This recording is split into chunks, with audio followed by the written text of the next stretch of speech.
16-year-old Tommy Chun set off with his scout troop for a weekend in Zion, but that night he walked away from camp and never returned. For 9 years, no trace surfaced. Then a lone fisherman pulled a backpack from the river. Inside was something wrapped in a bloodied shirt, a discovery that would change everything.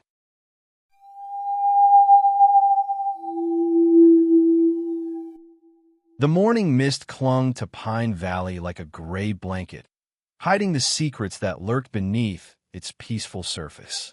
Detective Marcus Stone pulled his jacket tighter as he stood at the edge of Clearwater River, watching the crime scene team work around a waterlogged backpack that had changed everything.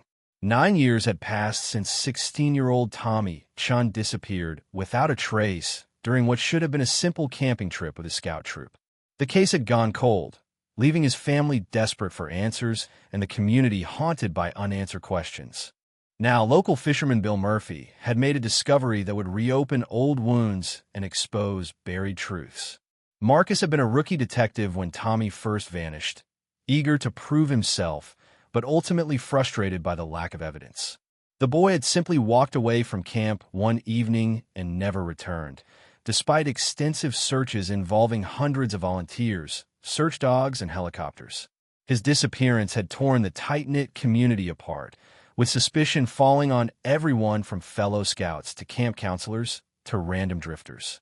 The case had nearly destroyed Marcus's faith in his abilities as an investigator, and he had spent years wondering what he might have missed.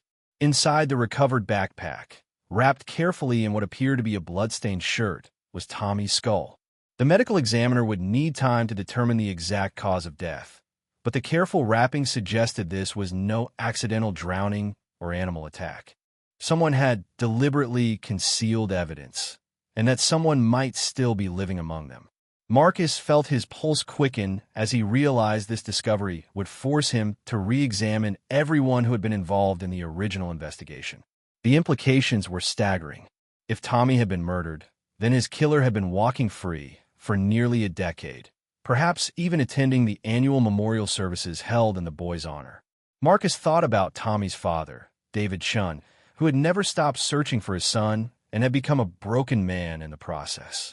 He thought about the scout leaders who had blamed themselves for losing track of the boy and the other scouts who had grown up carrying the weight of that terrible night. Most troubling of all, he thought about the possibility that the killer might be someone he trusted, someone who had helped with the original search efforts. As Marcus watched the evidence team carefully document every detail, he felt a familiar mixture of determination and dread settling in his chest. This case had already claimed too many victims beyond Tommy himself. David Chun had lost his job due to his obsessive searching, his marriage had crumbled, and he had become a shadow of his former self. The scout troop had disbanded after the incident, unable to recover from the tragedy that had befallen them. Several of the adult leaders had moved away from Pine Valley, unable to cope with the constant reminders of their perceived failure. But now there was hope for justice, even if it came with terrible costs. Marcus knew that reopening this investigation would tear open old wounds and potentially destroy more lives. Whoever had killed Tommy and hidden his remains had been living with that secret for 9 years, building a life on that foundation of lies.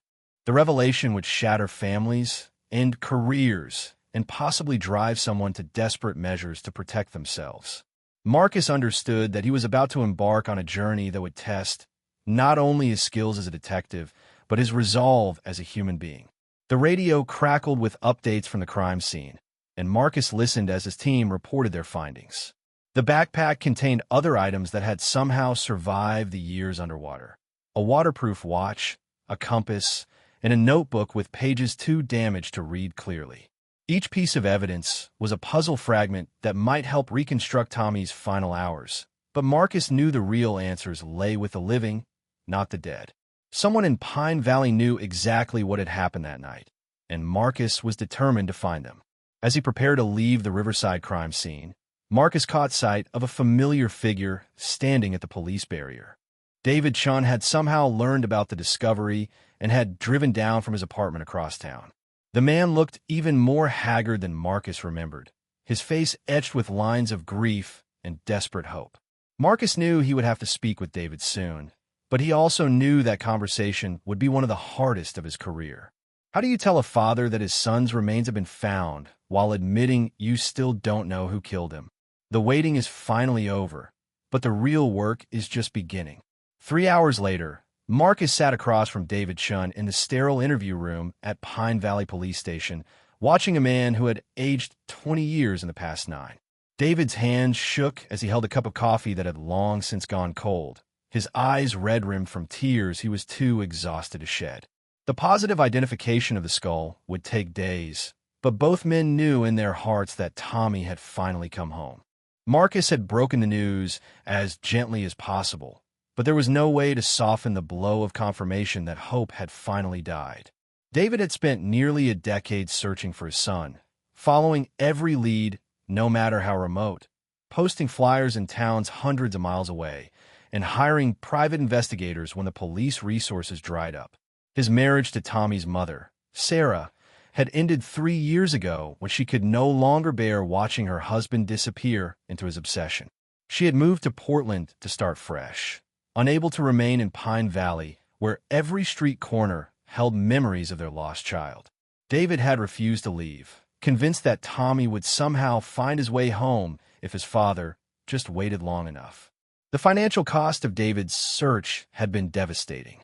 He had mortgaged his house twice to pay for private investigators and reward money, eventually losing the family home when he could no longer make payments. His career as a successful accountant had crumbled as he missed important deadlines and client meetings while chasing phantom leads. Former friends and colleagues initially supported his efforts, but gradually distanced themselves as his behavior became increasingly erratic and desperate. David had become a living ghost, haunting Pine Valley in search of his son. Now, faced with the reality that Tommy was truly gone, David struggled to process emotions he had kept buried for years. Part of him felt relief that the uncertainty was finally over, but that relief was immediately followed by crushing guilt. How could he feel anything but devastation at the confirmation of his son's death? Marcus watched carefully as David cycled through these conflicting feelings, recognizing the signs of a man whose world was fundamentally shifting beneath his feet. But David's grief was mixed with something else that Marcus found deeply concerning, a burning desire for vengeance. As the shock began to wear off, David's questions became more pointed and his demeanor more intense. He wanted to know who had done this to his boy, and Marcus could see dangerous thoughts forming behind the man's exhausted eyes. David had nothing left to lose now that his worst fears had been confirmed, and that made him potentially unpredictable. Marcus tried to channel David's anger into something productive, asking him to revisit details from the original investigation that might have been overlooked. David had maintained detailed files on everyone connected to the camping trip, including background information he had gathered through his own investigations. Some of his methods had been questionable, bordering on stalking in a few cases, but his desperate determination had uncovered details that the official investigation had missed. One name kept coming up in David's files: Jake Morrison, one of the adult scout leaders who had been responsible for supervising the boys that night. David had always suspected that Jake knew more than he was telling, pointing to inconsistencies in his story and his unusually defensive behavior during questioning. Jake had claimed to be sleeping in his tent when Tommy disappeared, but David had discovered that Jake was a notoriously light sleeper who would have heard any disturbance in the camp. More troubling was Jake's decision to move to another state just 6 months after the incident, claiming he needed a fresh start away from the painful memories. Marcus remembered Jake Morrison as a nervous, twitchy man who had seemed genuinely distraught about Tommy's disappearance. Jake had been a volunteer scout leader for several years and had no history of problems with children. His background check had come back clean, and several character witnesses had vouched for his integrity and dedication to the Scouts. But David's suspicions nagged at Marcus now, especially given the careful way Tommy's remains had been concealed. This wasn't a crime of passion or a random act of violence. It was the work of someone who had time to think and plan. As the interview concluded, Marcus made David promise not to take any independent action while the investigation proceeded.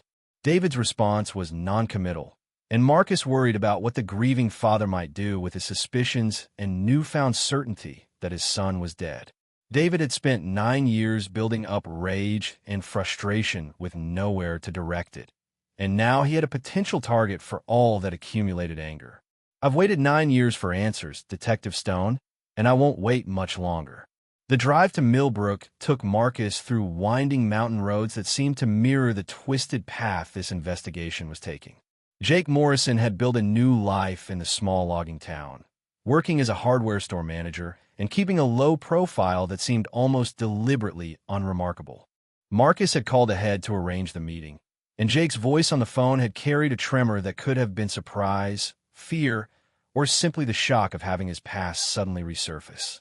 The 2-hour drive gave Marcus time to review the original case files and David Chin's extensive research on Jake's background and behavior following Tommy's disappearance. Jake lived in a modest rental house on the outskirts of Millbrook, surrounded by the kind of dense forest that could hide secrets for decades. When he answered the door, Marcus was struck by how much the man had aged since their last meeting 9 years ago. Jake had always been thin, but now he appeared almost skeletal, with deep circles under his eyes and a nervous habit of constantly checking over his shoulder. His handshake was weak and sweaty, and he seemed unable to maintain eye contact for more than a few seconds at a time. Inside the sparsely furnished house, Jake offered coffee with hands that shook noticeably as he poured from a pot that appeared to be constantly brewing. The walls were bare except for a few generic landscape prints, and Marcus noticed the complete absence of any personal photographs or mementos from Jake's previous life in Pine Valley. It was as if the man had tried to erase his entire history before moving to Millbrook, which struck Marcus as the behavior of someone carrying significant guilt about something. When Marcus explained the reason for his visit, Jake's reaction was immediate and telling. His face went pale, and he set down his coffee cup with such force that liquid splashed across the table. Jake claimed to be shocked by the news of Tommy's remains being found, but his response seemed more like the reaction of someone whose worst fears were being realized rather than genuine surprise at unexpected information. Marcus watched carefully as Jake struggled to compose himself, noting the way the man's eyes darted toward the back door as if calculating escape routes.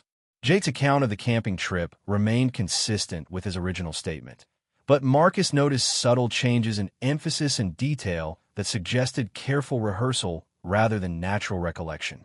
Jake insisted he had been asleep in his tent when Tommy disappeared, but when pressed for specifics about the timeline, he became increasingly agitated and defensive.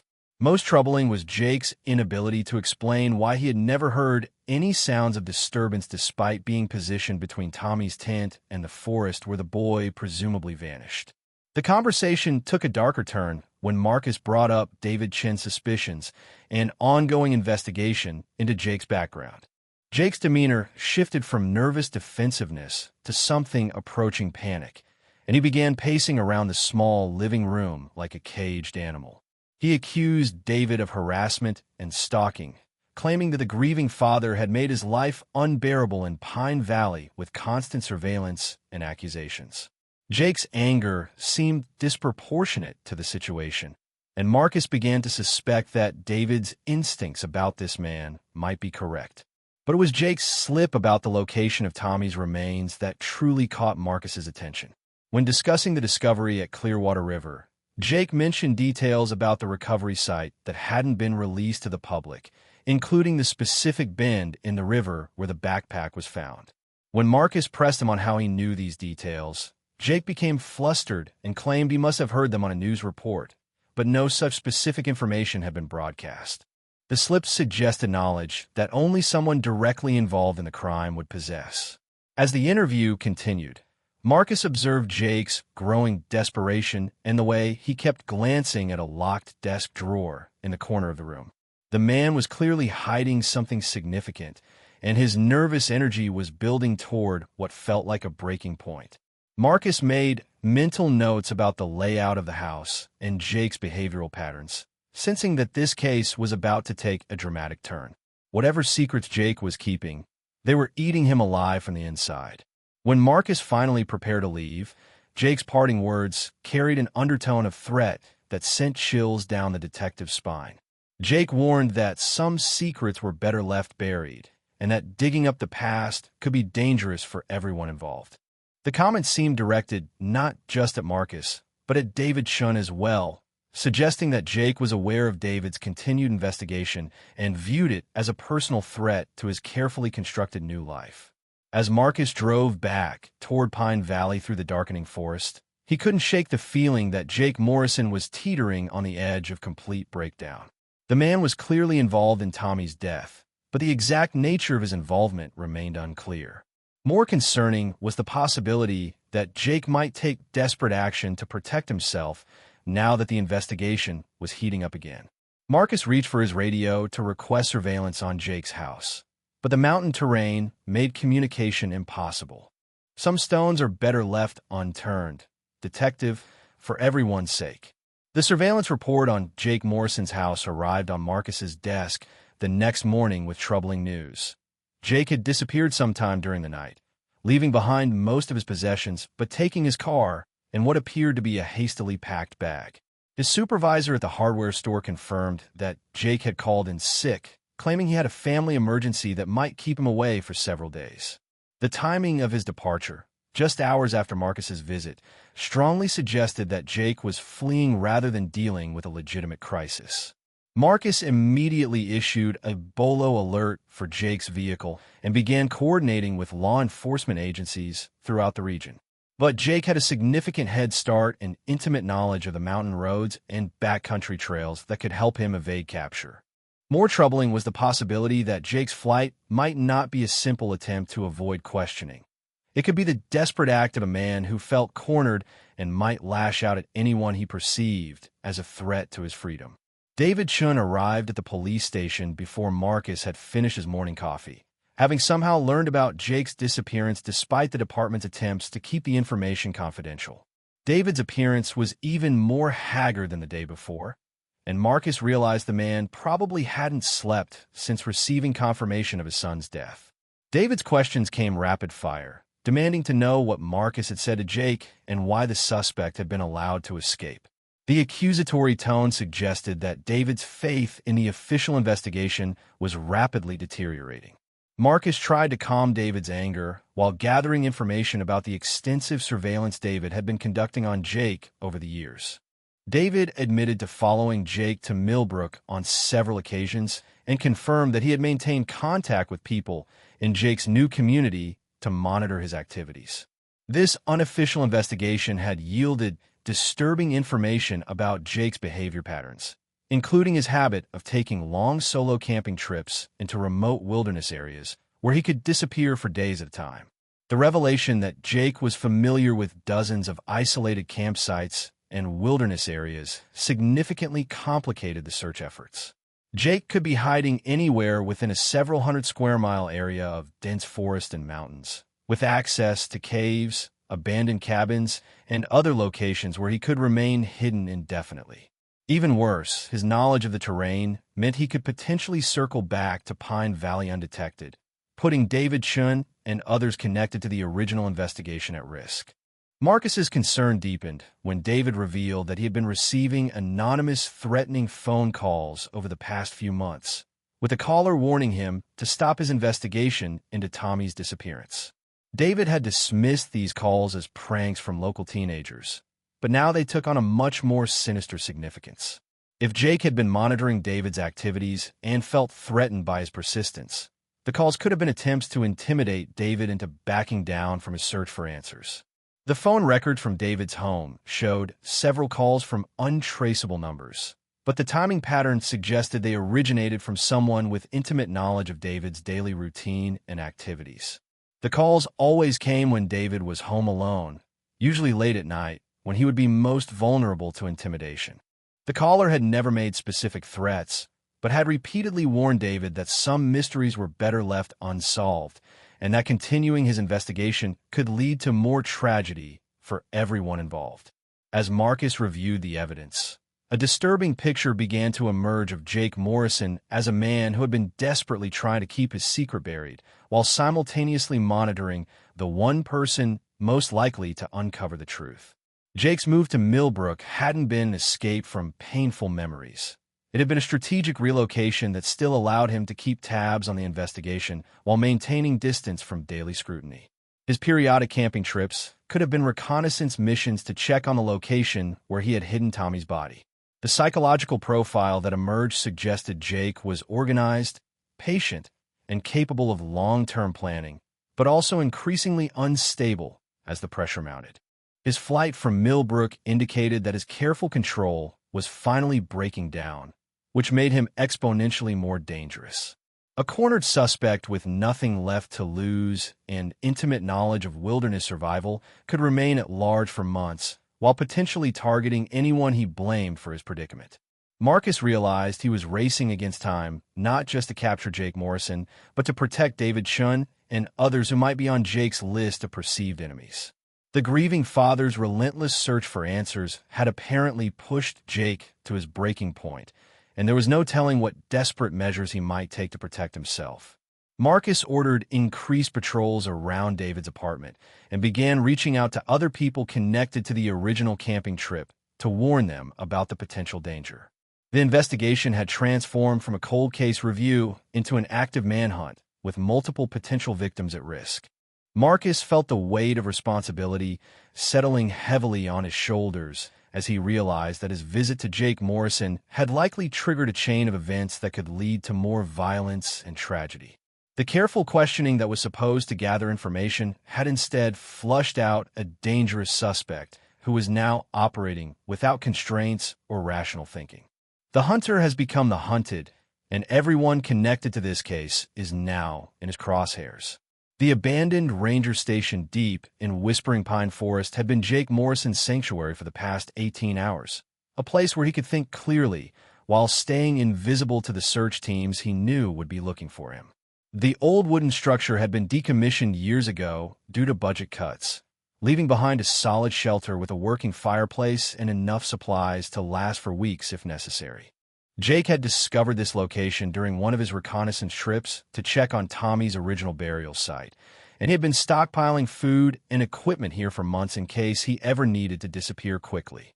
Sitting by a carefully contained fire that produced minimal smoke, Jake replayed his conversation with Detective Stone over and over, analyzing every word and gesture for clues about how much the police actually knew. The detective had been fishing for information, but Jake's accidental slip about the river location had probably confirmed suspicions that were already forming. Jake cursed himself for that mistake. 9 years of careful silence ruined by a moment of panic when his guard was down. Now, there was no going back to his quiet life in Millbrook, no pretending that the past could stay buried forever. The weight of his secret had been crushing him slowly for nearly a decade, eating away at his sanity and his ability to form normal relationships. Jake had genuinely cared about the boys in his scout troop, including Tommy Chun, which made what happened that night even harder to live with. It hadn't been planned or premeditated, just a terrible accident that spiraled out of control when Jake panicked and made a series of increasingly bad decisions that trapped him in a web of lies and cover-ups. That night at the campsite, Jake had been drinking heavily in his tent, trying to cope with personal problems that were overwhelming him at the time. His marriage was falling apart, his job was in jeopardy due to performance issues, and he was struggling with depression and anxiety that he couldn't afford to treat properly. The volunteer work with the Scouts had been his only source of purpose and self-worth, but even that was becoming a burden as he felt increasingly inadequate as a role model for the boys. When Tommy had wandered away from camp that evening, Jake had been too intoxicated to respond immediately to the other boys' calls for help. By the time he sobered up enough to organize a search, precious hours had been lost. Jake had found Tommy's body at the bottom of a steep ravine, apparently having fallen while trying to find his way back to camp in the darkness. The boy was already dead from head injuries, and Jake's first instinct had been to cover up his own negligence rather than face the consequences of his failure to protect the child in his care. In his panic state, Jake had convinced himself that admitting to being drunk while supervising minors would destroy not only his own life, but the entire scout program that meant so much to the other boys. He had moved Tommy's body to a more remote location and staged the scene to look like the boy had simply vanished without a trace. The plan was supposed to buy him time to figure out how to handle the situation properly. But as days turned into weeks and the search efforts intensified, Jake found himself trapped by his initial deception. The years that followed had been a living nightmare of guilt and paranoia, with Jake constantly looking over his shoulder and jumping at every unexpected phone call or knock at the door. He had moved to Millbrook, hoping to escape the daily reminders of his crime, but the isolation only made his mental deterioration worse. The threatening calls to David Chun had been desperate attempts to discourage the man's relentless investigation, but Jake knew they had probably only made things worse by confirming that someone was actively trying to hide the truth. Now, sitting in the abandoned ranger station with law enforcement agencies across 3 states looking for him, Jake realized that his options were rapidly diminishing. He could try to run further, perhaps making it to Canada or Mexico, where he might be able to disappear permanently, but that would mean abandoning any hope of ever living a normal life again. Alternatively, he could surrender and hope that the truth about the accident would earn him some measure of mercy from the courts and Tommy's family. But Jake's deteriorating mental state was making rational decision-making increasingly difficult. The isolation and stress of the past 9 years had taken a severe toll on his psychological stability, and he was beginning to experience paranoid thoughts about being hunted by multiple enemies. In his distorted thinking, Detective Stone, David Chun, and even Tommy's ghost were all part of a conspiracy to destroy him completely rather than simply seeking justice for an accidental death. The radio Jake had been monitoring crackled with updates on the search efforts, and he was disturbed to learn that roadblocks were being established on all major routes out of the area. More concerning was the news that David Chun was actively participating in the search despite police warnings to stay away from the investigation. Jake knew David's involvement wasn't just about finding closure. The grieving father wanted revenge, and Jake feared what might happen if David found him before the police did. As darkness fell around the ranger station, Jake made a decision that would determine the fate of everyone involved in this tragic situation. He couldn't run forever, and he couldn't bear the thought of spending the rest of his life looking over his shoulder for pursuers who would never stop hunting him.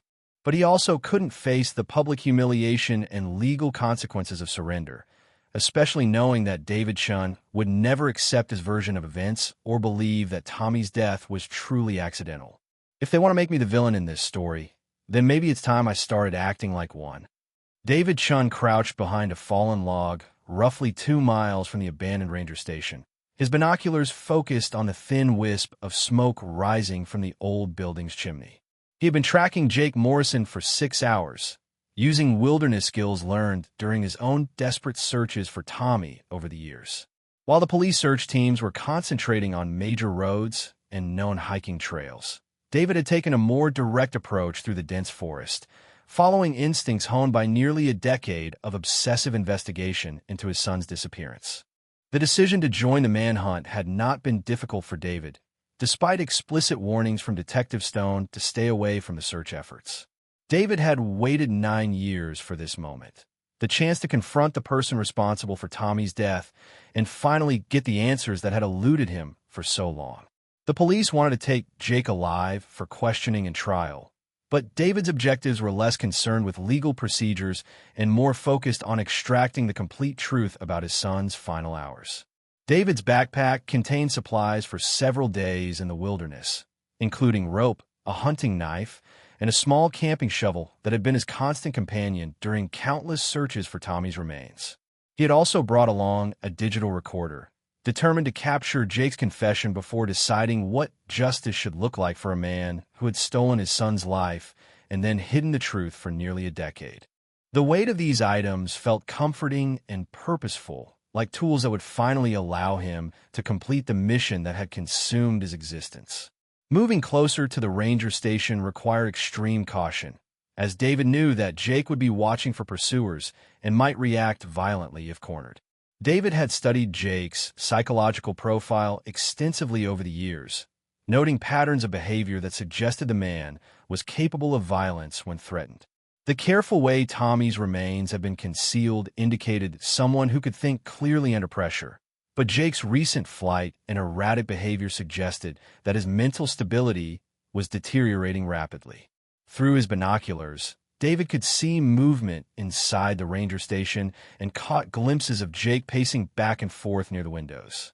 The man appeared agitated and was frequently checking a radio, probably monitoring the police search efforts. David noted that Jake had positioned himself with clear views of all approaches to the building, making a surprise confrontation extremely difficult. Any attempt to get closer would require waiting for darkness or creating a distraction that would draw Jake's attention away from the perimeter. The radio chatter David was monitoring on his police scanner revealed that the official search teams were still several miles away and moving in the wrong direction based on outdated information about Jake's possible location. David realized he might have hours alone with Jake before law enforcement arrived, which was exactly what he had hoped for when he decided to conduct his own search. This confrontation would happen on David's terms, without lawyers or legal procedures to protect the man who had destroyed his family. As afternoon faded toward evening, David began to circle the ranger station at a safe distance, looking for the best approach route and any defensive preparations Jake might have made. What he discovered was troubling. Jake had apparently been preparing for a siege, with supplies stockpiled and multiple escape routes cleared through the surrounding forest. This wasn't the behavior of someone planning to surrender quietly, but rather someone preparing for a final confrontation that might turn violent. David's anger intensified as he thought about Jake's years of careful preparation and planning while Tommy's family suffered through endless uncertainty and grief. Jake had been living freely, even comfortably, while David's life fell apart piece by piece. The man had attended Tommy's memorial services, had probably even helped with some of the early search efforts, all while knowing exactly where the boy's body was hidden. The depth of Jake's deception and callousness was almost incomprehensible. But as David continued his reconnaissance, he began to notice signs that Jake's mental state was worse than expected. Through the windows, he could see Jake talking animatedly to himself, gesturing at empty air as if responding to voices only he could hear.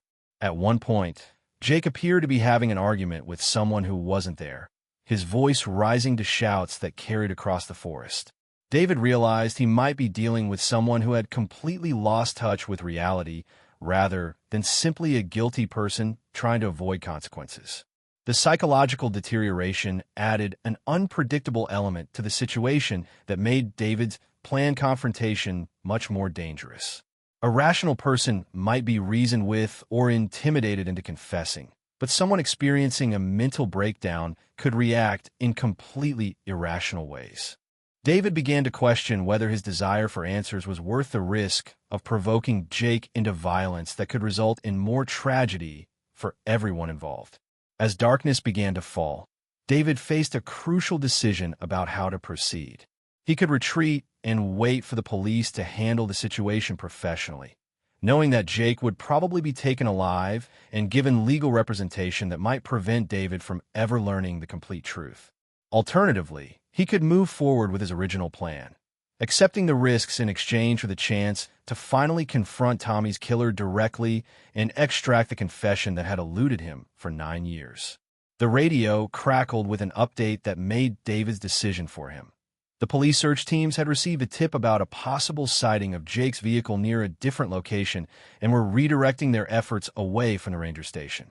David realized he might have the entire night alone with Jake, with no chance of backup or interference from law enforcement. This was the opportunity he had been waiting for since the day Tommy disappeared, and he wasn't going to let it slip away. Tonight, one way or another, I'm going to learn what really happened to my son. The first indication Jake had that his hiding place had been discovered came at exactly 9:47 p.m., when a rock struck the ranger station's back window with enough force to crack the glass, but not break it completely. Jake spun around from where he had been monitoring police radio chatter, his heart racing as he realized someone had found him despite his careful precautions. Through the damaged window, he could see nothing but darkness and forest shadows, but he knew with absolute certainty that his pursuer was out there watching and waiting. Jake's paranoid thoughts immediately jumped to the worst possible scenario, that David Chun had somehow tracked him down and was preparing to exact personal revenge rather than waiting for legal justice. Over the years, Jake had become obsessed with David's relentless investigation, studying the man's patterns and psychological profile until he felt he understood his adversary's mindset. David was driven by grief that had transformed into an all-consuming need for vengeance, and Jake knew that a confrontation between them would not end with a peaceful surrender. Moving away from the windows, Jake checked his supplies and weapons, which consisted mainly of camping gear and a hunting knife he had brought for protection against wild animals. He had never been a violent person, but 9 years of carrying this terrible secret had changed him in fundamental ways, eroding his moral boundaries and leaving him capable of actions he never would have considered in his previous life. If David Chun wanted a confrontation, Jake was prepared to defend himself by any means necessary.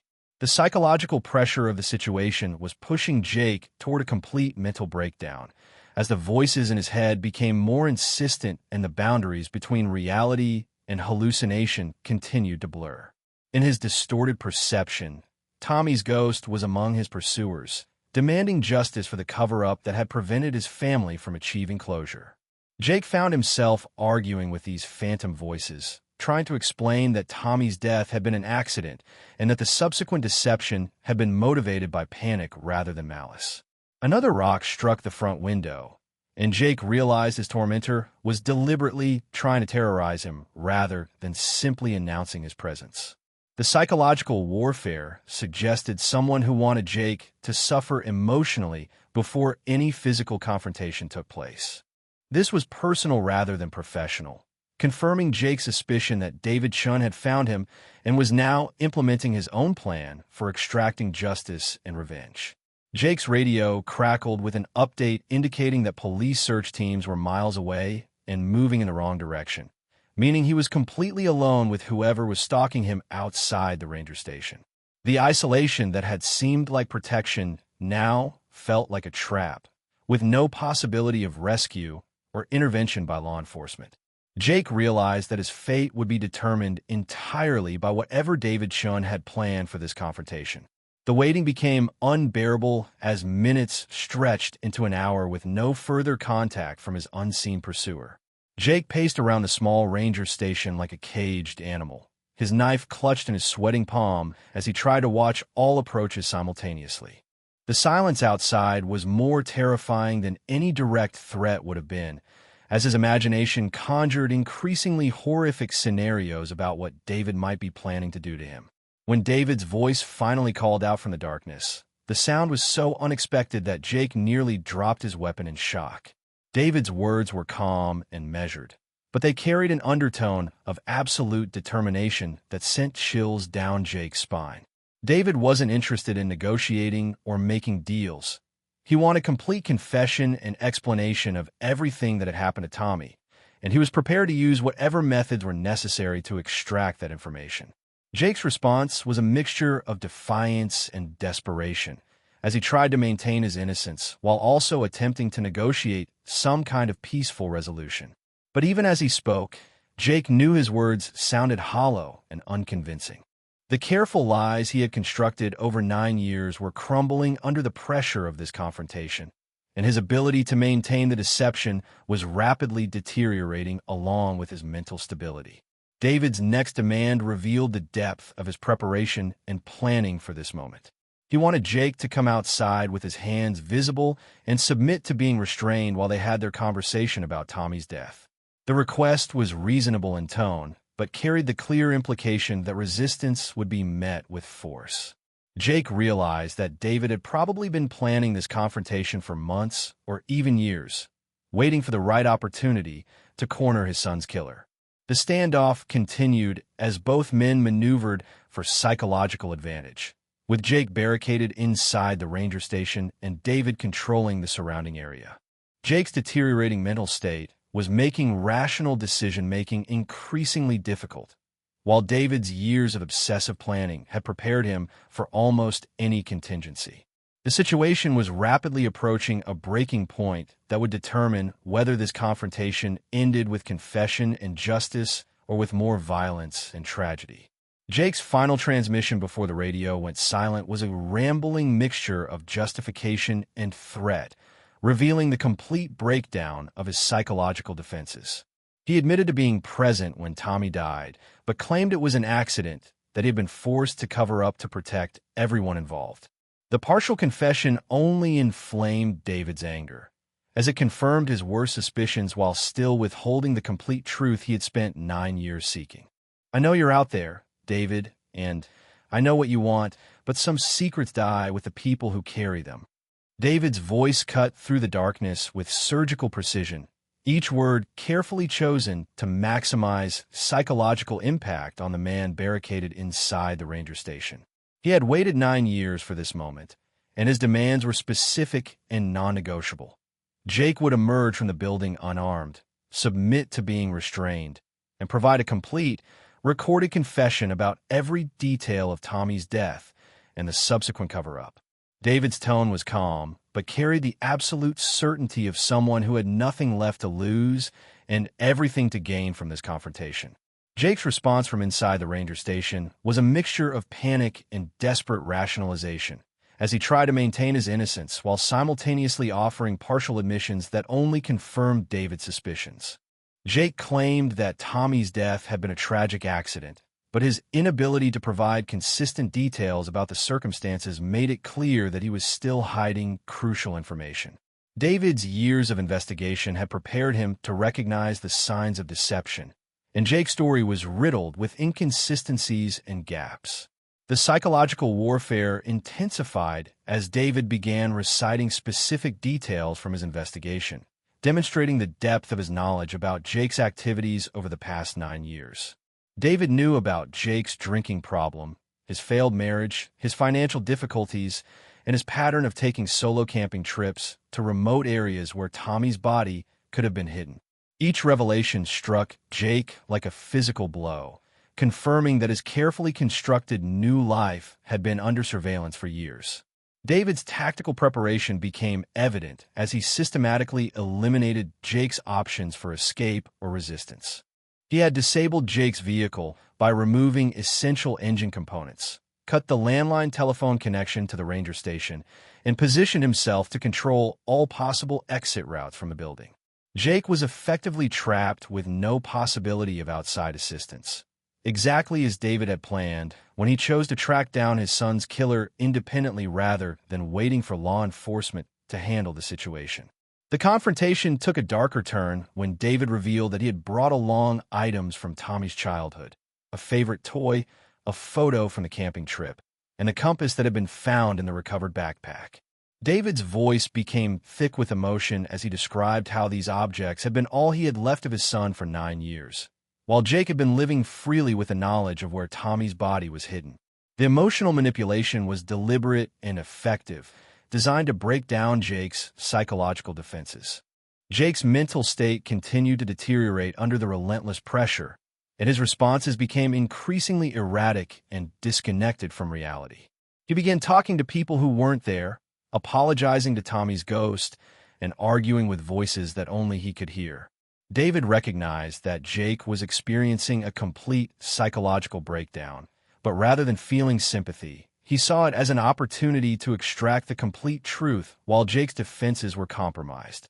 The turning point came when David played a recording of Tommy's voice from an old home video, letting the sound echo through the forest around the ranger station.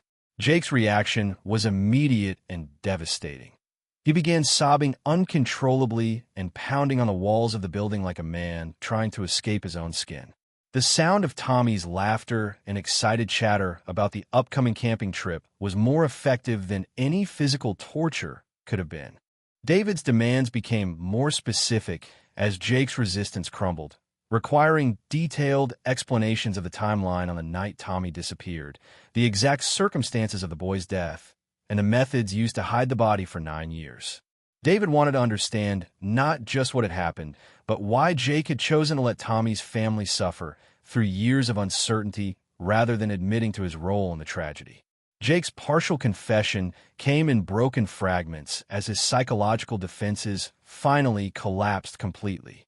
He admitted to being drunk while supervising the boys, to failing to respond immediately when Tommy went missing, and to finding the boy's body at the bottom of a ravine hours later. But even in his compromised state, Jake continued to insist that the death itself had been accidental and that his subsequent actions had been motivated by panic rather than malice.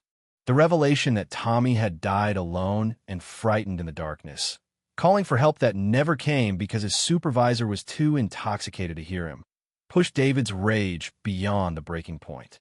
All the years of grief, the destroyed marriage, the financial ruin, and the endless searching had been caused by Jake's cowardice and self-preservation instinct. David's voice became cold and deadly as he explained exactly what kind of justice he felt was appropriate for someone who had caused so much unnecessary suffering. Jake's desperate plea for mercy fell on deaf ears as David made it clear that legal consequences were no longer sufficient punishment for the years of torment Jake had inflicted on Tommy's family. David had not tracked down his son's killer to turn him over to the authorities. He had come to implement his own form of justice that would finally balance the scales for 9 years of stolen peace and happiness. The standoff was approaching its climax as both men reached the point where words were no longer adequate to resolve their conflict. Jake's options had been reduced to surrender and face David's personal justice, or make a final desperate attempt to fight his way out of the trap that had been so carefully constructed around him. The time for mercy ended the night you decided to hide my son's body and let us suffer in ignorance. Do you want me to continue with the next batch of parts? The explosion of violence that erupted from the ranger station shattered the forest silence as Jake Morrison burst through the front door in a desperate attempt to escape David Chin's psychological torture. Jake clutched his hunting knife with trembling hands, his eyes wild with the madness of a cornered animal who had finally chosen fight over flight. The moonlight revealed a man who had been pushed beyond all rational thought, his face streaked with tears and his movements erratic as he stumbled into the clearing where David was waiting for him. David had anticipated this moment of desperation and was ready when Jake emerged from his hiding place. Years of physical labor during his obsessive searches for Tommy had kept David in better condition than Jake's sedentary lifestyle in Millbrook, and David's burning desire for justice gave him strength that desperation alone could not match. The two men circled each other in the small clearing, predator and prey switching roles with each movement as the confrontation moved toward its inevitable violent conclusion. Jake's first attack was clumsy and telegraphed, driven more by panic than any real fighting skill or experience with violence. David easily avoided the wild swing of the knife and countered with a tackle that sent both men crashing to the forest floor in a tangle of limbs and fury. The knife skittered away into the darkness as they rolled across the rocky ground, each man trying to gain the dominant position that would allow him to control the outcome of their struggle. The fight was brutal but brief, as Jake's already compromised mental and physical state left him unable to match David's determination and superior conditioning. Within minutes, David had Jake pinned beneath him with his hands around the other man's throat, feeling the life slowly draining from the person who had destroyed his family and stolen 9 years of his life. Jake's struggles grew weaker as oxygen deprivation began to shut down his brain functions. But David's grip only tightened as years of accumulated rage finally found their release. But even in his moment of triumph, David found himself unable to complete the act of revenge he had been planning for so long. Looking down at Jake's terrified face, David saw not the monster he had been hunting, but a broken, pathetic human being whose life had been destroyed by guilt and fear just as surely as David's had been destroyed by grief and uncertainty. The realization that killing Jake would make him no better than the man he was trying to punish caused David's grip to loosen just enough for Jake to gasp in a desperate breath. Jake's reprieve was temporary, but sufficient to allow him to speak the words that would change everything about their confrontation. Between ragged gasps for air, Jake managed to whisper that Tommy's death had not been the simple accident he had claimed, but something far more complicated and tragic that would shatter David's understanding of his son's final hours. The revelation that there were still secrets to be uncovered stayed David's hand and gave Jake the opening he needed to begin his complete confession. The truth that emerged was more devastating than David had ever imagined possible. Jake revealed that Tommy had not simply fallen into a ravine while trying to find his way back to camp, but had discovered Jake's drinking and confronted him about his failure to properly supervise the other boys. Tommy had threatened to report Jake's behavior to the scout leaders and parents, which would have ended Jake's volunteer work and exposed his alcoholism to the entire community. In his drunken state, Jake had panicked and tried to physically restrain Tommy to prevent him from leaving the area to get help. The struggle that followed had resulted in Tommy falling and striking his head on a rock, but the injury itself had not been immediately fatal. Tommy had been conscious and calling for help when Jake found him at the bottom of the ravine, but instead of seeking medical attention that might have saved the boy's life, Jake had made the horrific decision to let Tommy die rather than face the consequences of his actions. The revelation that Tommy might have survived if Jake had acted responsibly instead of prioritizing his own self-preservation sent David into a rage that made his previous anger seem mild by comparison. Not only had Jake caused Tommy's death through negligence and panic, but he had actively chosen to let the boy die alone and afraid rather than risk his own reputation and freedom. The cruelty and selfishness of that decision was beyond David's ability to forgive or understand. Jake's confession continued with details about how he had waited until Tommy stopped breathing before moving the body to a more remote location and staging the disappearance to look like the boy had simply vanished without a trace. Jake had then returned to camp and participated in the initial search efforts, even offering comfort to the other boys who were worried about their missing friend. The depth of Jake's deception and his ability to maintain the charade while watching Tommy's family suffer was almost incomprehensible. The complete truth about Tommy's final hours was more than David's traumatized psyche could process, and he felt his sanity beginning to fracture under the weight of this new knowledge. Not only had his son died unnecessarily, but he had spent his final moments knowing he had been abandoned by the very person who was supposed to protect him. The betrayal was absolute and unforgivable, and David's desire for revenge transformed into something darker and more primal than simple justice. David's response to Jake's confession was swift and decisive, as he reached for the hunting knife that had been dropped during their struggle. Jake's pleas for mercy and claims that he had been haunted by guilt for 9 years fell on deaf ears, as David had moved beyond any possibility of compassion or forgiveness. The man who had let Tommy die alone in the darkness was about to experience the same terror and abandonment that he had inflicted on an innocent child. "You didn't just kill my son. You tortured him with the knowledge that the one person who could save him had chosen not to." The blade of Jake's hunting knife felt cold and unfamiliar in David Chen's trembling hands as he stood over the man who had just shattered every assumption he had held about his son's death. Jake lay motionless on the forest floor, his face a mask of terror and resignation as he waited for David to decide his fate. The complete confession had eliminated any possibility of mercy or forgiveness, revealing a level of cruelty and selfishness that demanded the ultimate form of justice. David raised the knife above his head, feeling the weight of 9 years of grief and rage concentrating into this single moment of reckoning. But as David prepared to bring the blade down, Jake's final desperate words stopped him cold with a revelation that changed everything once again. Jake whispered that Tommy had not been alone during his final hours, that there had been another person present who had also made the choice to let the boy die rather than seek help. The bombshell admission that Jake had not acted alone sent shockwaves through David's understanding of the entire tragedy, forcing him to reconsider everything he thought he knew about that terrible night. Jake's revelation came in broken fragments as he fought to get the words out before David's rage overwhelmed his restraint. There had been another adult at the campsite that night, someone who had arrived after the official head count and had been drinking with Jake when Tommy discovered them. This person had been just as responsible for the decision to let Tommy die and had helped Jake move the body and stage the disappearance to protect both of their reputations and careers. The identity of Jake's accomplice hit David like a physical blow. As Jake revealed, it had been Assistant Scout Master Robert Hayes, a respected teacher and community leader who had been above suspicion during the original investigation. Robert had been the one who suggested letting Tommy die rather than risking their careers over what had started as an accident, and he had been a mastermind behind the cover-up that had hidden the truth for 9 years. Jake had been carrying the guilt alone, but Robert had been living freely while watching David's family destroy itself, searching for answers.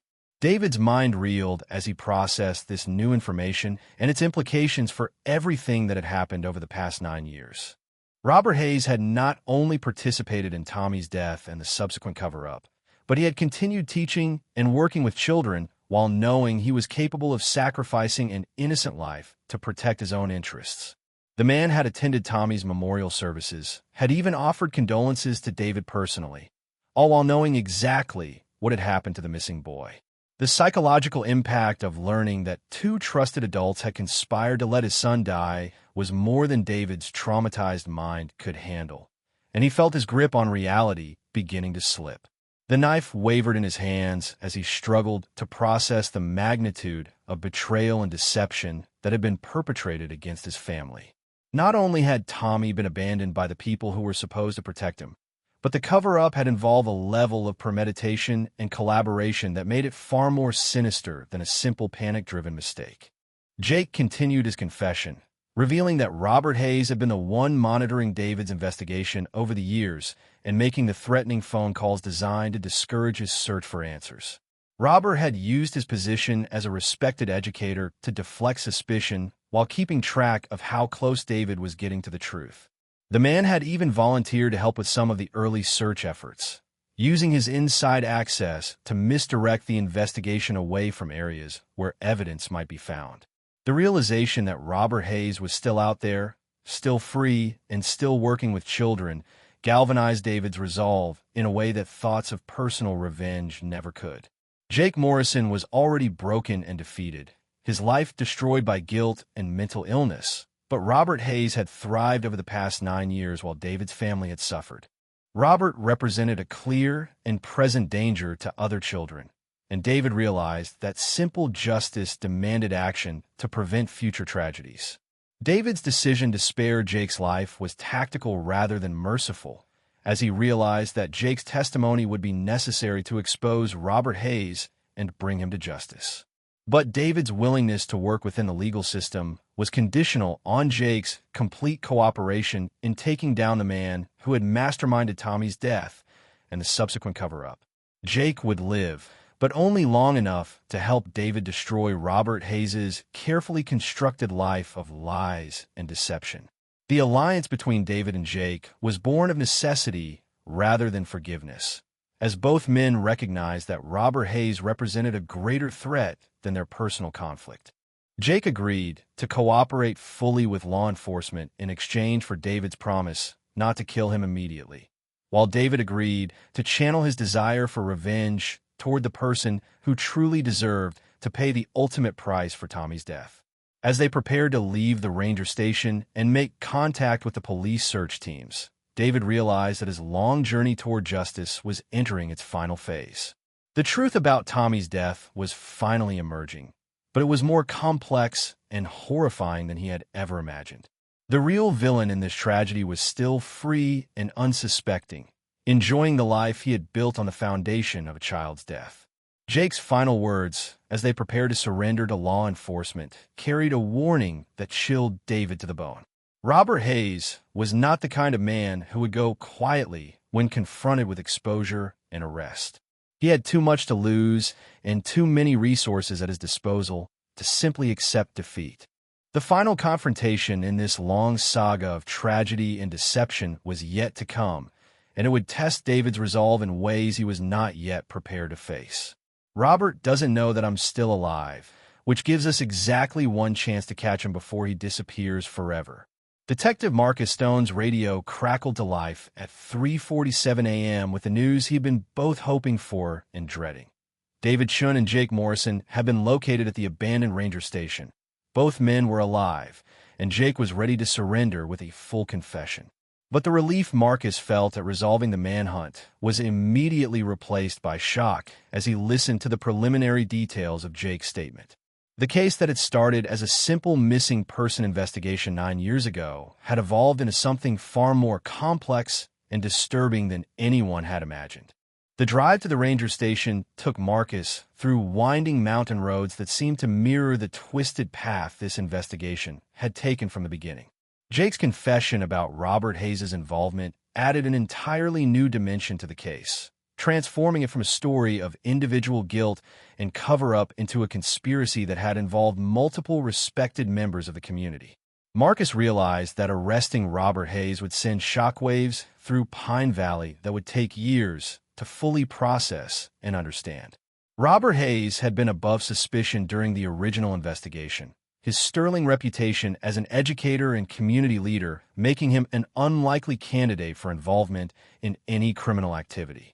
Marcus remembered Robert as a helpful witness who had provided valuable insights into Tommy's personality and behavior patterns, and who had even volunteered his time to help coordinate some of the early search efforts.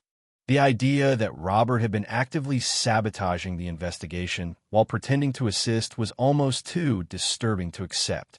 But as Marcus reviewed his notes from the original case, certain details began to take on new significance in light of Jake's revelations. Robert's unusual interest in the investigation's progress, his frequent questions about what evidence had been found, and his suggestions about where search efforts should be concentrated could all be interpreted as attempts to monitor and misdirect the investigation. What had seemed like helpful cooperation at the time now appeared to be calculated interference designed to protect his own interests. The psychological profile that emerged from Jake's confession painted Robert Hayes as a master manipulator who had orchestrated the entire cover-up while allowing Jake to carry the guilt and psychological burden alone. Robert had recognized that Jake's drinking problem and mental instability made him the perfect scapegoat if the truth ever emerged, while Robert's own reputation would provide protection against suspicion. The cold calculation involved in sacrificing both Tommy and Jake to protect his own interests revealed a level of sociopathic thinking that was truly chilling. Marcus's immediate concern was preventing Robert from learning about Jake's capture and confession before an arrest could be made. If Robert realized that his secret was no longer safe, he might flee or take other desperate measures to protect himself.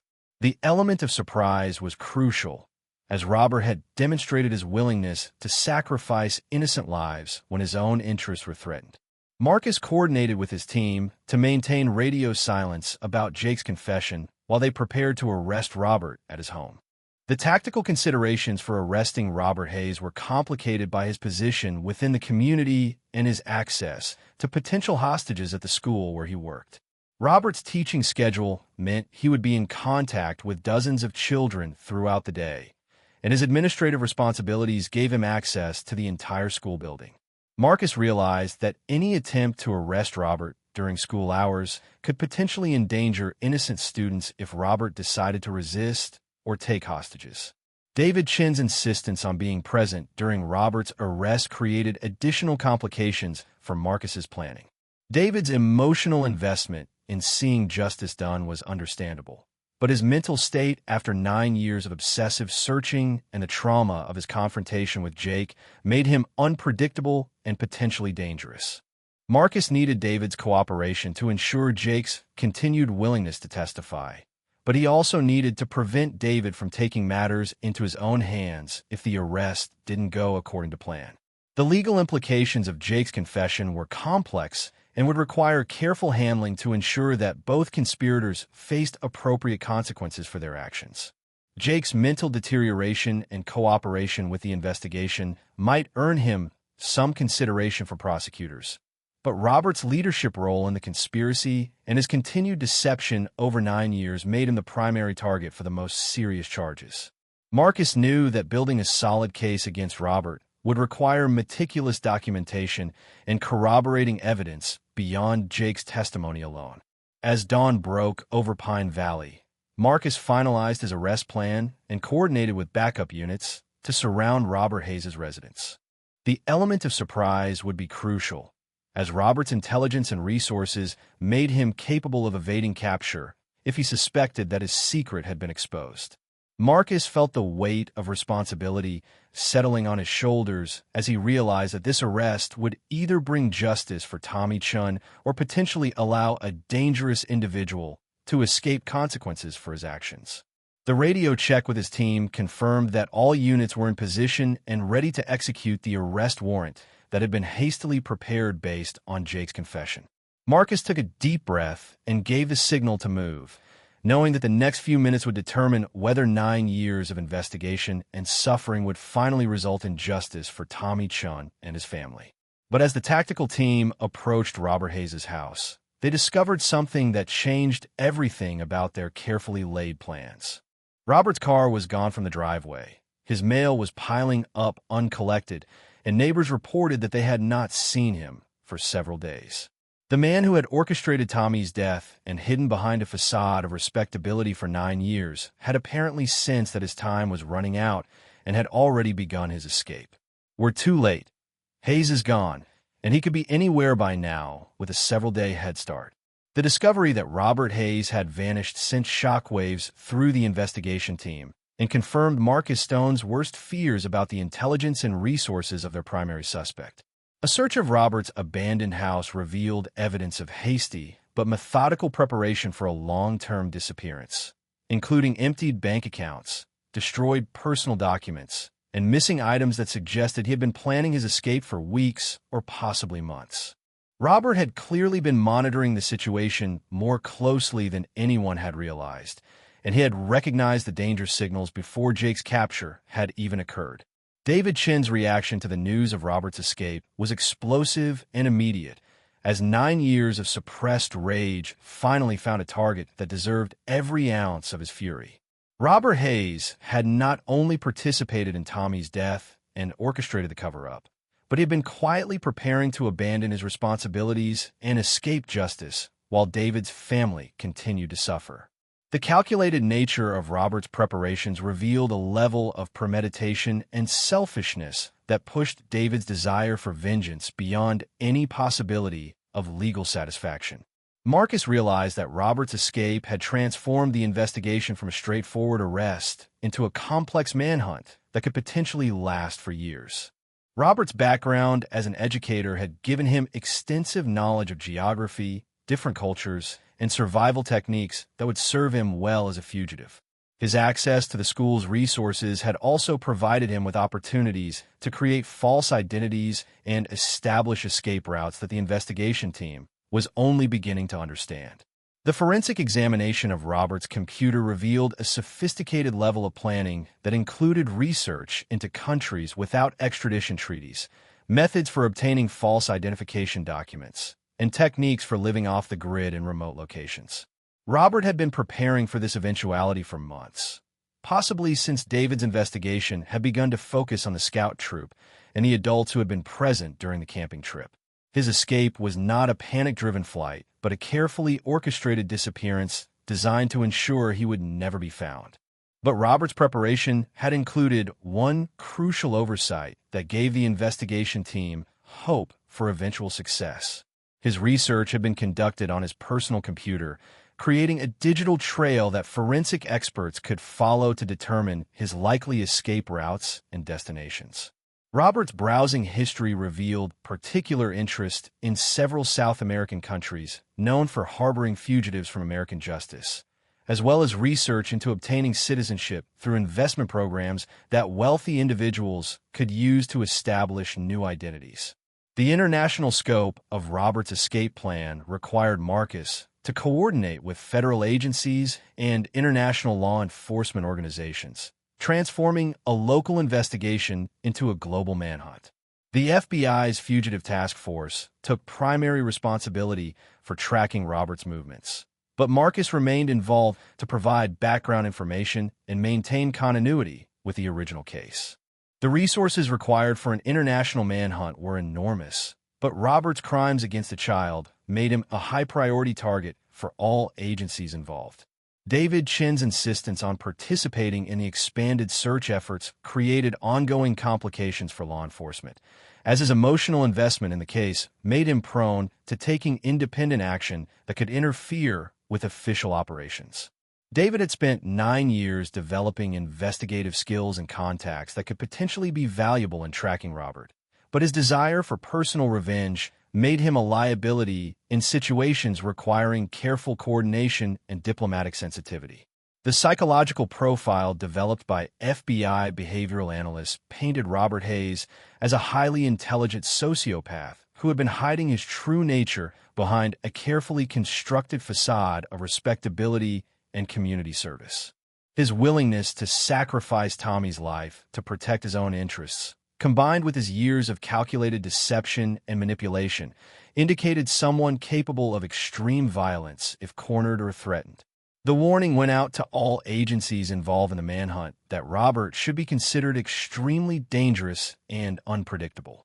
Jake Morrison's continued cooperation with the investigation provided crucial insights into Robert's personality and likely behavior as a fugitive, but Jake's deteriorating mental state made his testimony increasingly unreliable.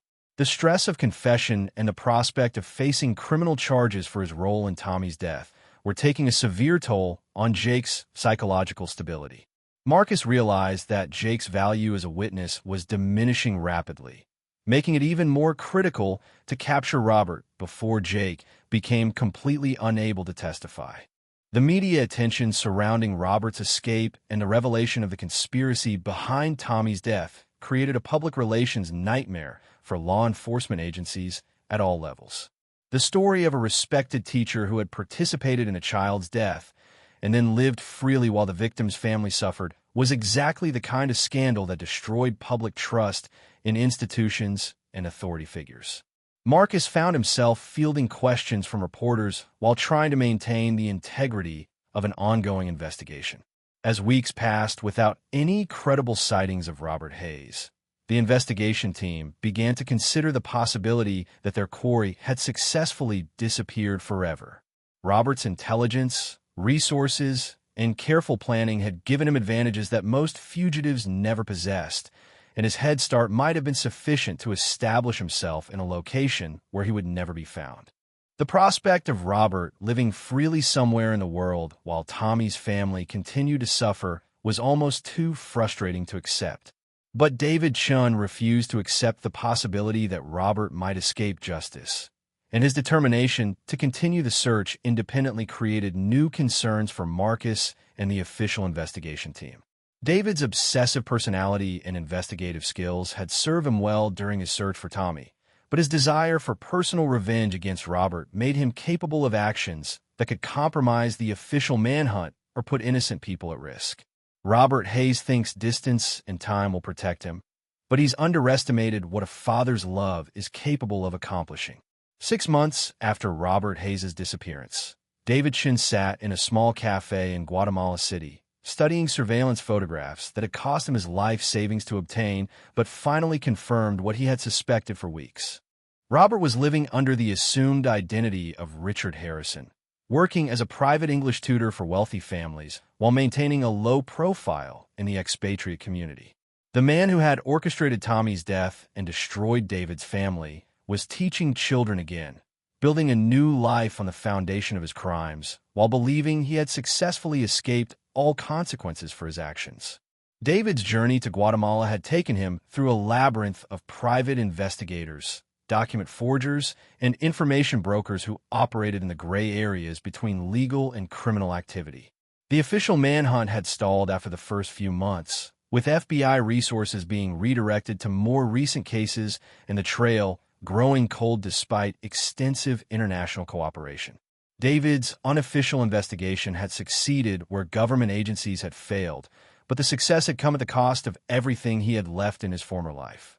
The transformation David had undergone during his months of hunting Robert Hayes was profound and disturbing, as his obsession with justice had evolved into something darker and more primal than simple revenge. David had learned skills and made contacts that would have been unthinkable in his previous life as a suburban accountant, including connections with individuals who could provide untraceable weapons and assistance with activities that existed far outside the boundaries of legal behavior.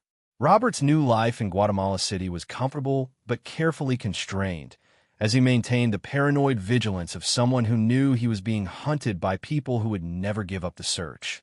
Robert had chosen Guatemala because of its reputation for harboring fugitives and its limited cooperation with American law enforcement. But his choice had also trapped him in a country where violence was commonplace and personal justice was often more reliable than legal procedures. David's surveillance revealed that Robert had established a routine that included regular visits to an internet cafe where he monitored news from Pine Valley and tracked the progress of the official investigation into his disappearance. Robert's continued interest in his former life suggested that he was not as emotionally detached from his crimes as his flight had indicated, and his need to maintain awareness of potential threats revealed psychological vulnerabilities that David could potentially exploit. The confrontation David had been planning for months finally came together when he learned that Robert would be alone in his apartment for an entire weekend while his landlords traveled to visit family in another city. David had spent weeks studying the building's layout, identifying security weaknesses, and preparing for every possible contingency that might arise during their final meeting. This confrontation would not be like the desperate struggle with Jake Morrison at the ranger station. It would be controlled, methodical, and absolutely final. But as David prepared to implement his plan for justice, he received unexpected communication from Detective Marcus Stone that changed everything about his understanding of the situation. Marcus had been tracking David's movements through financial records and international contacts, and he had arrived in Guatemala City with federal agents and local law enforcement to arrest Robert Hayes through official channels.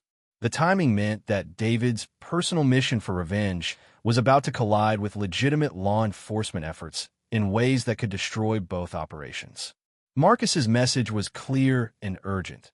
David needed to abandon his plans for personal justice and allow the official arrest to proceed without interference. Robert Hayes would face trial in American courts where he would be held accountable for his crimes through legal procedures that would provide closure for Tommy's family, without making David a criminal himself. The choice David faced was between trust in the justice system that had failed him for 9 years or commitment to the personal mission that had consumed his life and resources. David's response to Marcus's ultimatum revealed the depth of his psychological transformation and his complete loss of faith in official justice. 9 years of waiting for answers, combined with months of hunting Robert Hayes through the criminal underworld, had changed David into someone capable of actions that his former self would have found morally reprehensible. The man who had once been a respected accountant and devoted father was now prepared to commit murder to achieve the justice that legal systems had been unable to provide. The standoff between David's desire for personal revenge and Marcus's commitment to legal justice created a complex moral dilemma that highlighted the inadequacies of both approaches to dealing with Robert Hayes' crimes. David's methods would provide immediate satisfaction and permanent resolution, but they would also make him a criminal and potentially allow Robert to escape without facing public accountability for his actions. Marcus's approach offered legitimacy and proper procedures, but it also carried the risk that Robert might escape conviction through legal technicalities or prosecutorial incompetence. As both David and Marcus prepared for their respective confrontations with Robert Hayes, the fugitive teacher remained unaware that his carefully constructed new life was about to end in either arrest or death. Robert's paranoid vigilance had not detected the closing net of hunters who had tracked him across international borders and through multiple false identities. His confidence in his escape plan and his belief that distance would protect him from consequences were about to be tested in ways he had never anticipated. The final phase of this 9-year saga of tragedy, deception, and justice was about to unfold in the narrow streets of Guatemala City, where 3 men who had been forever changed by Tommy Chen's death would finally settle accounts that had been building since that terrible night at the scout camp. The resolution would determine not only Robert's fate, but also whether David Chun could find peace or would be consumed by the very darkness he had been fighting against. Tomorrow, one way or another, Tommy's death will finally be answered for, and Robert Hayes will learn that some debts can never be escaped. The morning sun cast long shadows across the cobblestone streets of Guatemala City as 3 separate forces converged on the modest apartment building where Robert Hayes had been living under his assumed identity for the past 6 months. Detective Marcus Stone led a joint task force of FBI agents and local law enforcement officers who had spent weeks coordinating the legal arrest that would bring Robert back to face American justice. David Chun moved through the narrow alleys with the silent determination of a man who had sacrificed everything for this moment of reckoning. And Robert Hayes sat in his small apartment, completely unaware that his carefully constructed new life was about to end in either handcuffs or a body bag. The confrontation that followed was swift but chaotic, as David's personal mission collided with the official law enforcement operation in ways that neither side had fully anticipated. David reached Robert's apartment first, using skills learned during months of tracking his son's killer to bypass the building's security and gain entry through a back window. Marcus's team arrived minutes later to find David already inside with Robert. Both men locked in a verbal confrontation that had been building for 9 years and was rapidly escalating toward violence. Robert's reaction to seeing David Chun in his apartment was immediate recognition, followed by calculating assessment of his options for survival. The man who had orchestrated Tommy's death and escaped justice for nearly a decade was not prepared to surrender quietly to either legal authorities or personal vengeance. Robert's response was to attack David with a desperation born of knowing that his capture meant the end of everything he had built since fleeing Pine Valley. The fight between David and Robert was brutal but brief, as 9 years of obsessive physical training had given David advantages that Robert's sedentary lifestyle as a fugitive could not match. But David's moment of triumph was complicated by the arrival of Marcus's team, who found themselves in the impossible position of having to arrest both the fugitive they had come to capture and the grieving father whose actions had made their mission possible. Marcus's decision to allow David and Robert to resolve their conflict without immediate intervention was controversial but ultimately necessary to prevent a hostage situation that could have resulted in multiple casualties.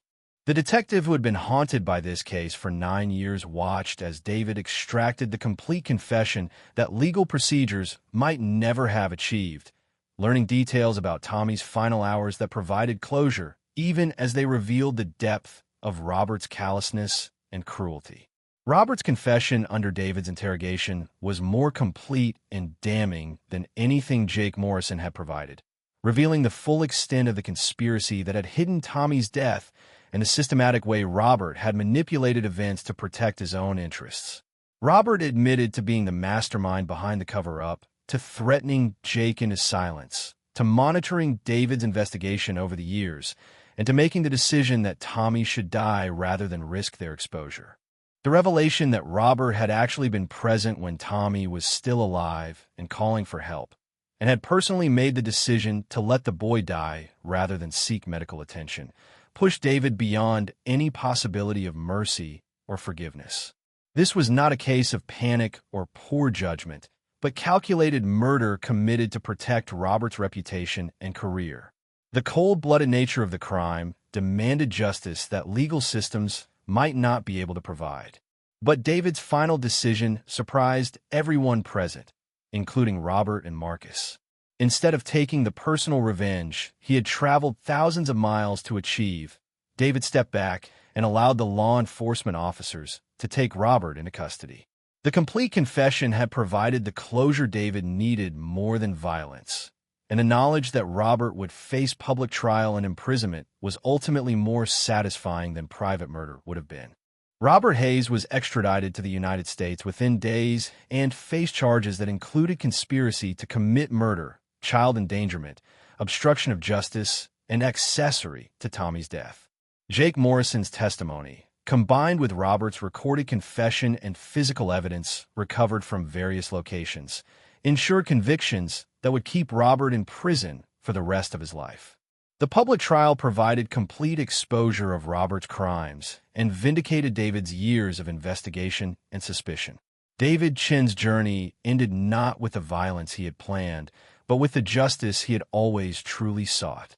The legal proceedings provided official recognition of Tommy's death and Robert's responsibility, giving David the closure he needed to begin rebuilding what remained of his life. The obsession that had consumed 9 years of his existence was finally resolved, allowing him to grieve properly for his son and perhaps find some measure of peace. The aftermath of the case sent shockwaves through Pine Valley and the broader education community, as Robert Hayes's crimes highlighted the vulnerability of children to predators who hide behind positions of trust and authority.